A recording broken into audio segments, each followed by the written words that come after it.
Xarope de bordo. Aquele deleite doce e pegajoso que muitos adoram regar sobre as panquecas pela manhã. Mas se alguém comprou uma garrafa recentemente, vai descobrir que é realmente tão caro quanto delicioso. Bom, dito isso, você consegue adivinhar quanto vale um barril inteiro desse material pegajoso? $100? 200. Bom, para nossa surpresa, o preço na verdade atinge incríveis $1.800. Então é praticamente ouro líquido. E esse doce valor altíssimo não passou despercebido por criminosos e bandidos. Tanto que um dos maiores assaltos de toda a história conseguiu quase $20 milhões nessas coisas pegajosas, roubadas bem debaixo do nariz da indústria de xarope de bordo. Mas como tanto foi roubado sem que ninguém percebesse? Quem roubaria isso? E para onde foi parar? Bom, para descobrir, pegue um prato de waffles e prepare-se para ficar preso em uma das histórias de assalto mais bizarras da história.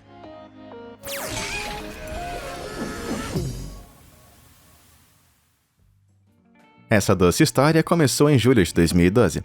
O astuto contador chamado Michael Gavreau estava realizando uma verificação de rotina da enorme reserva de xarope de bordo, armazenada em um depósito em Quebec, Canadá. E sim, você ouviu corretamente. A Reserva Estratégica Internacional abriga aproximadamente 8.500 toneladas desse xarope de bordo a qualquer momento. E isso é essencial para controlar o preço da gosma dourada. No entanto, quando Gavreau subiu em uma das pilhas de barris de xarope, um barril de repente oscilou e praticamente cedeu logo debaixo dele. Gavreau segurou por sua vida, mas depois de recuperar o equilíbrio, descobriu algo realmente impossível. Na verdade, esse enorme barril que quase acabou com sua vida estava vazio, e ao verificar mais recipientes, ele descobriu que eles também estavam totalmente vazios, ou cheios de água, em vez do xarope. Ao todo, quase 2.500.000 litros desse delicioso doce estavam faltando, com um patrimônio líquido de mais ou menos $18.700.000. No entanto, essa descoberta dramática foi apenas o começo. Para entender exatamente o que aconteceu e também como, nós precisamos, antes de tudo, apreciar a imensa importância do xarope de bordo no Canadá, especialmente em Quebec. De fato, o Canadá é o maior produtor mundial de xarope de bordo, produzindo impressionantes mais de 65 milhões de litros em 2020. Isso é o suficiente para encher cerca de 22 piscinas olímpicas. E desses mais de 65 milhões de litros, Quebec produziu extraordinários 60 milhões de litros. A nação é tão louca por esse doce que somente em Quebec, o xarope de bordo fornece empregos para 12 mil pessoas. E gerou mais de $500 bilhão para a economia só em 2020. Então, basicamente, existe uma tonelada absoluta de dinheiro a ser feito com o delicioso mel de árvore. Mas, no entanto, o xarope de bordo não é tão fácil de produzir assim. Ele vem de um tipo específico de árvore, chamada bordo de açúcar, que pode ser encontrado em abundância em todo o Canadá. As noites frias e os dias quentes fazem com que a seiva flua de dentro das árvores, que é a base desse xarope super doce. Na cidade de Quebec, as temperaturas podem variar de congelantes menos 18 graus Celsius para máximas de até 25 graus Celsius. Esses extremos são perfeitos para obter a quantidade máxima da seiva dessas árvores. Mas como que ela sai das árvores para os nossos pratos? Então, aqueles canadenses inteligentes passaram gerações dominando a arte de produção de xarope. Um agricultor geralmente possui uma barraca de açúcar, que abriga equipamentos para produzir o xarope. Esses barracões de açúcar ficam ao lado do arbusto de açúcar, que é uma outra palavra para a área de floresta de bordo de açúcar de propriedade do agricultor. O método mais tradicional de produção de xarope começa com a perfuração de um buraco próximo à base de um tronco de árvore, que libera a seiva que tem dentro. Para coletar, uma torneira é empurrada no buraco, e em seguida, um balde é colocado logo embaixo, para garantir que qualquer seiva que escorra seja capturada sem nenhum desperdício. Depois de mais ou menos 1 ou 2 dias, a seiva clara é coletada e está pronta para a próxima etapa de produção. A fervura. Ferver a seiva da árvore remove a maior parte da água e acaba engrossando e escurecendo, até que finalmente se torna aquela gosma dourada icônica. Mas se você não se impressionou ainda, um método que foi desenvolvido mais recentemente acaba com o sistema de balde quase por completo. Em vez disso, essa técnica envolve a criação de uma rede labiríntica de tubos que coleta toda a seiva dessas árvores e levando tudo que é coletado direto para um recipiente. Isso com certeza é muito mais eficiente, pois não exige que o agricultor de bordo ande por aí coletando todos os baldes individualmente. Eu preciso montar um desses entre a minha cozinha e o sofá. Mas antes de você sair correndo para iniciar o seu próprio negócio de xarope de bordo, martelando árvores, certifique-se de martelar aqueles botões de curtir e se inscrever abaixo. Tudo feito? Maravilha! Agora continua assistindo porque isso vai ficar bem mais louco, bem rápido. Mas nem todo o xarope é criado igual. Você sabia que quanto mais escuro for o xarope, mais forte o sabor?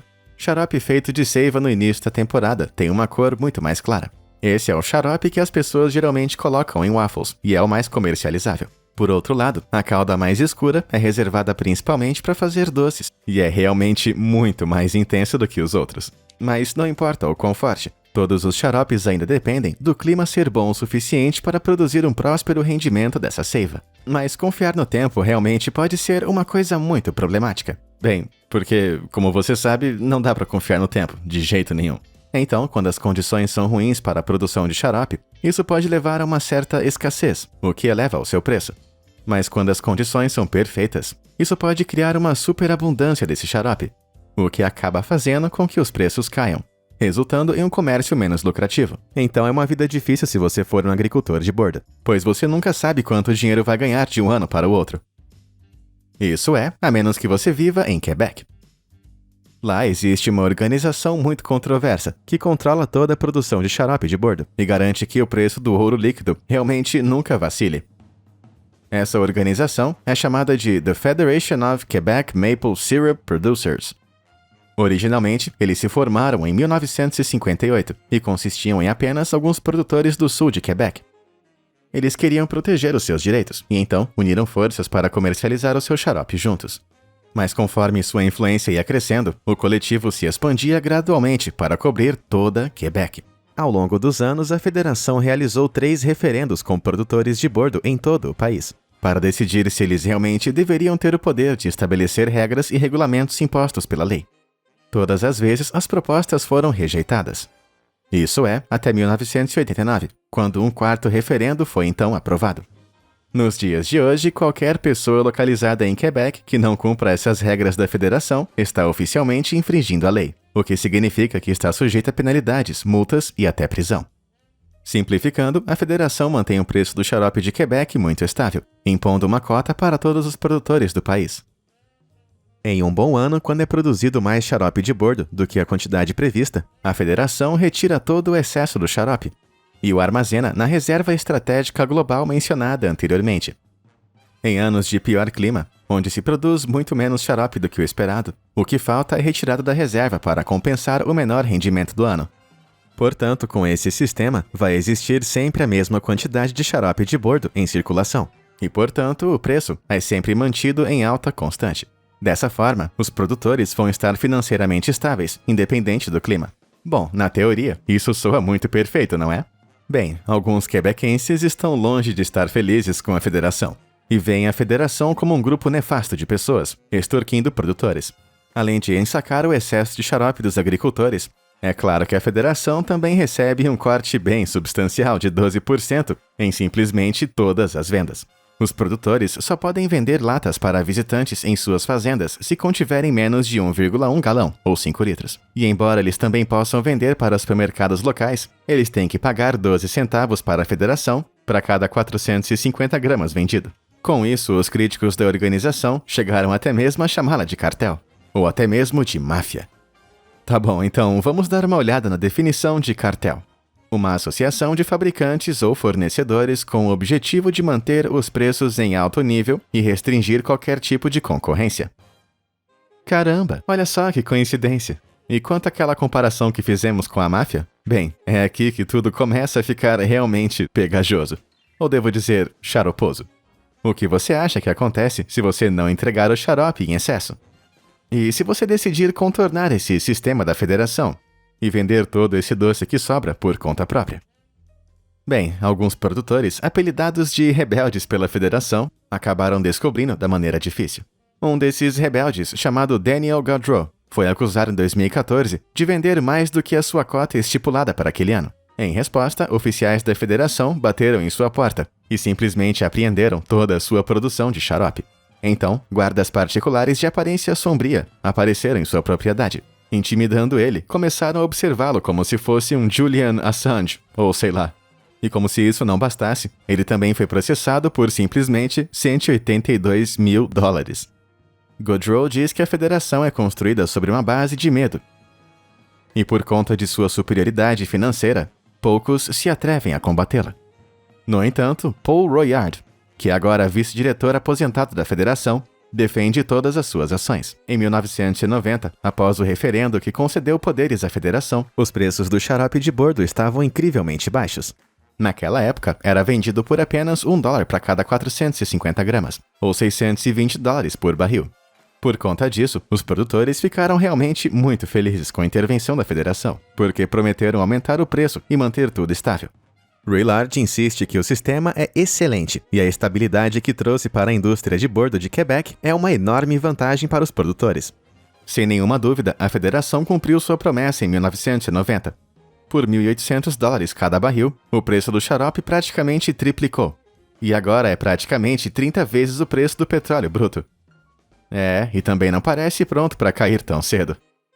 Então, em 2011, quando a federação decidiu alugar o armazém para a reserva global de xarope, eles podem ter suspeitado que alguém tentaria roubar um pouquinho. Mas já é difícil o suficiente roubar apenas um único barril, quando eles têm um peso de quebrar as costas de 281 quilos. Então você consegue imaginar tentar roubar, 9.571 barris de lá?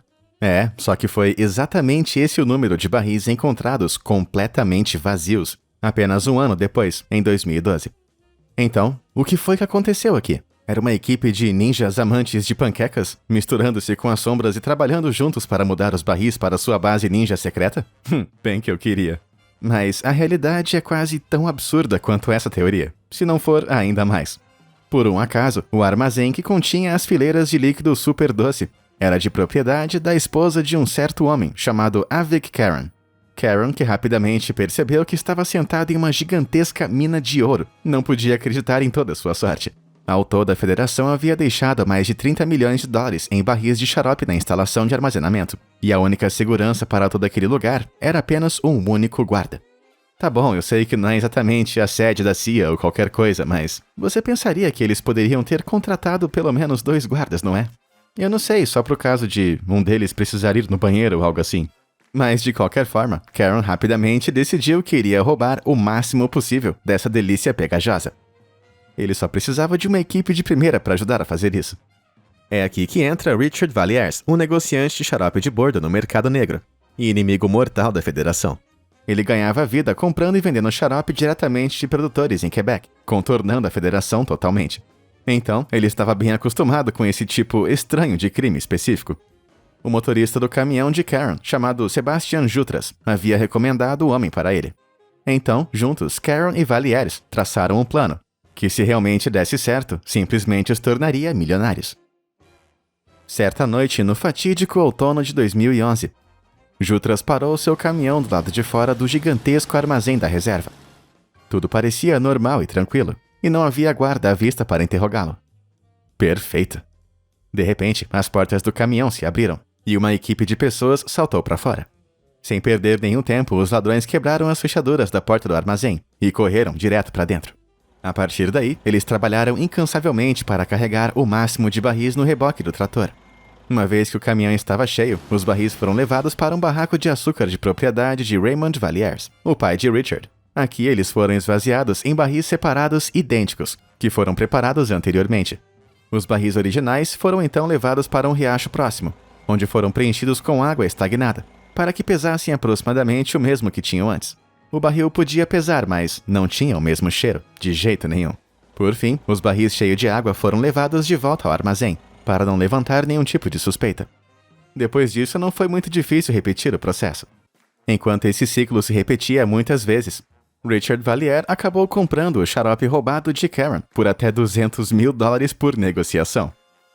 Então, ele o vendeu para um preço ainda mais alto para compradores fora de Quebec, que não tinham ideia de que seu xarope recém-adquirido havia sido roubado. Desses compradores de barris, o maior jogador foi Etienne Saint-Pierre, um homem que era o mais francês possível fora da França. Mesmo que Saint-Pierre vivesse além das fronteiras de Quebec, em New Brunswick, ele era bem conhecido pela federação, e não era no bom sentido. Isso porque ele já tinha ido para a corte incríveis 45 vezes, por negociar xarope fora da estrutura delicadamente regulamentada da federação. Isso não incomodou Saint-Pierre, porque ele continuou comprando xarope lícito de qualquer maneira. É sério, Ou esse cara definitivamente adora a corte, ou ele realmente detesta a federação. E eu acho que eu tenho certeza o que é. De qualquer forma, toda a operação continuou dessa forma por meses, de agosto de 2011 até o final de julho de 2012. Aparentemente, a quadrilha de ladrões pensou que nunca seria pega. Richard Valliers, que arrecadou praticamente $1 milhão com esses negócios covardes, estava claramente se divertindo. Ele se presenteou não apenas com uma, não duas, mas 3 férias super luxuosas. Então, se tudo estava indo tão bem, como foi que tudo de repente começou a dar errado? Bem, conforme eles foram ficando confiantes, os homens foram ficando preguiçosos. Em pouco tempo, eles pararam de se preocupar em encher os barris roubados de volta com água. Em vez disso, eles apenas levavam os barris vazios de volta e colocavam eles ao lado dos cheios. Não importava muito, né? Não parecia que ninguém vinha para checar, porque se fizesse, com certeza já teriam ouvido algo nas notícias. Só que os ladrões desajeitados realmente não estavam contando que toda sua operação fosse destruída por apenas um homem. Porque no fim das contas, a federação acabou contratando alguém para verificar os barris eventualmente. Nosso mencionado anteriormente super astuto contador, Michael Gavreau, encarregado de inspecionar todos os 16 mil barris localizados naquele armazém lotado. Ele estava no meio da tediosa tarefa de examinar cada um dos barris do topo, quando um deles começou a vacilar e simplesmente quase derrubou ele direto no chão. Eu acho que ele até ficou animado com essa pequena mudança de cenário. Bom, mas uma coisa é certa. Quando Gavreau abriu aquele barril e o encontrou vazio, eu acho que isso deixou o seu dia bem menos chato.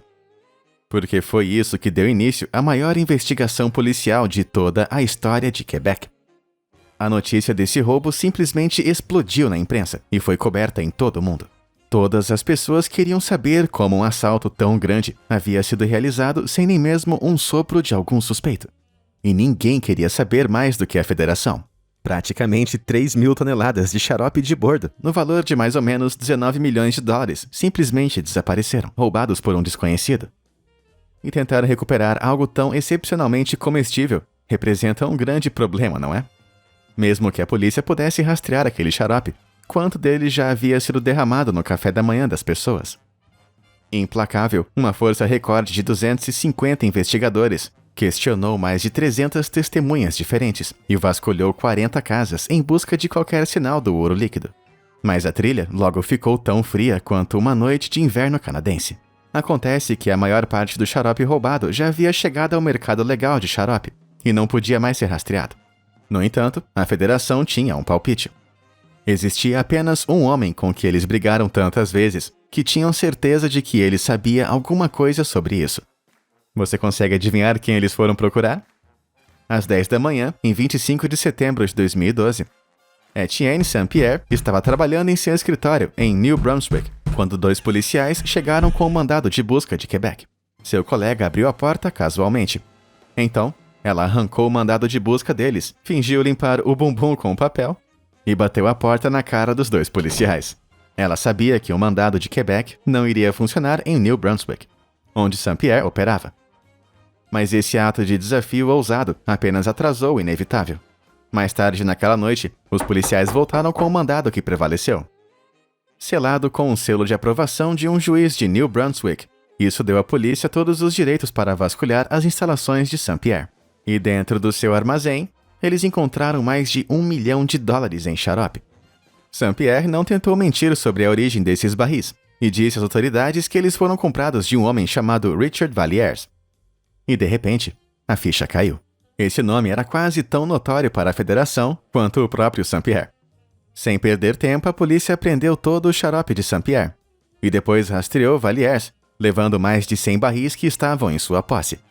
Depois que Valliers e St-Pierre foram presos, não demorou muito tempo para que a trilha levasse os investigadores a Raymond Valliers e a Vic Caron. Finalmente, parecia que o jogo tinha acabado.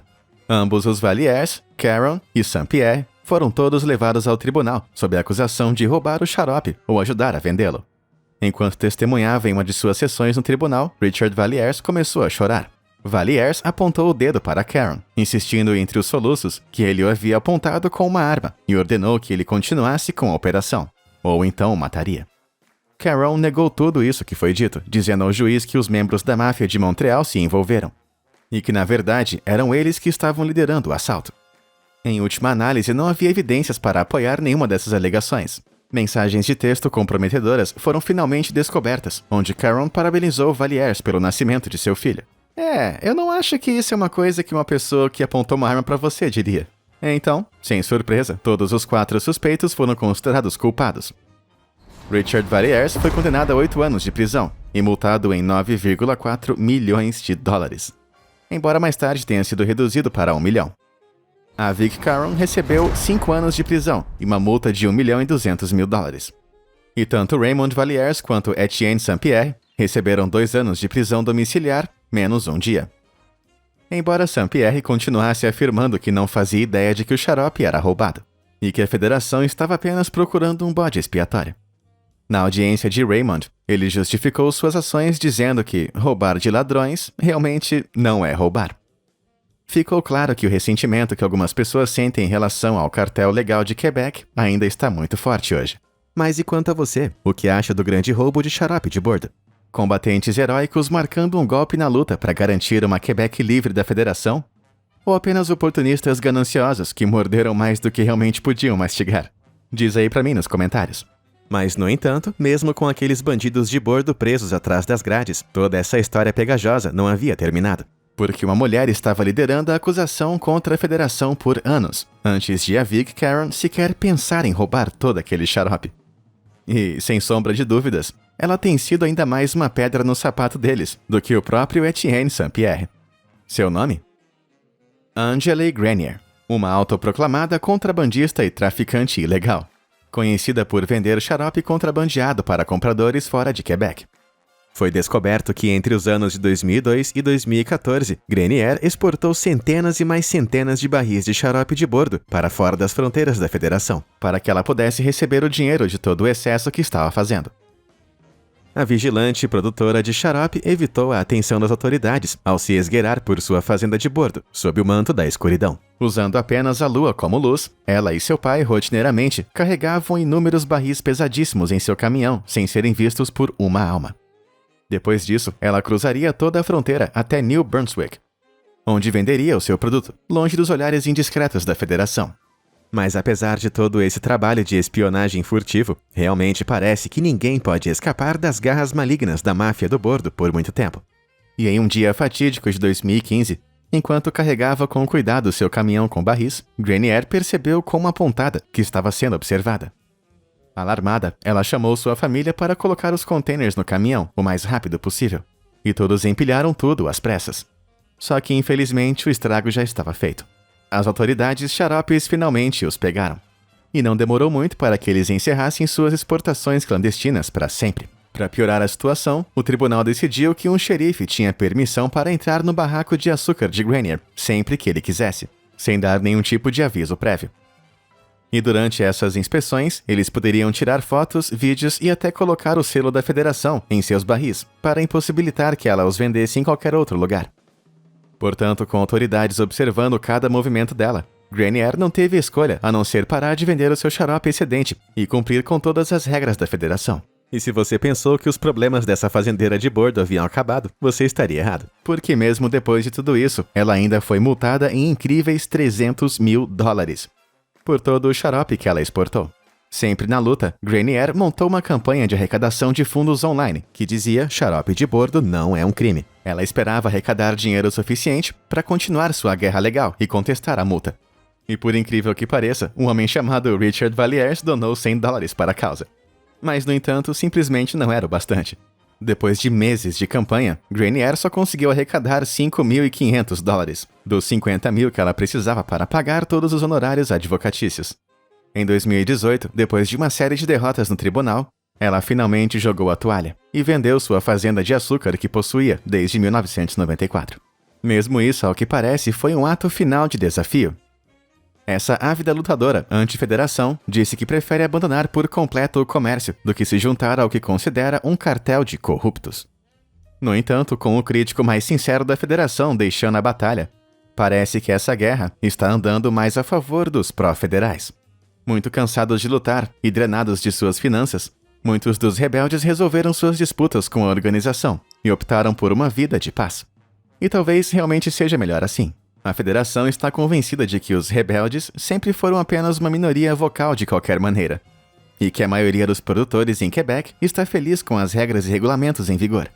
Mas e quanto a você? O que acha? A federação é apenas uma máfia corrupta, determinada a extorquir produtores independentes?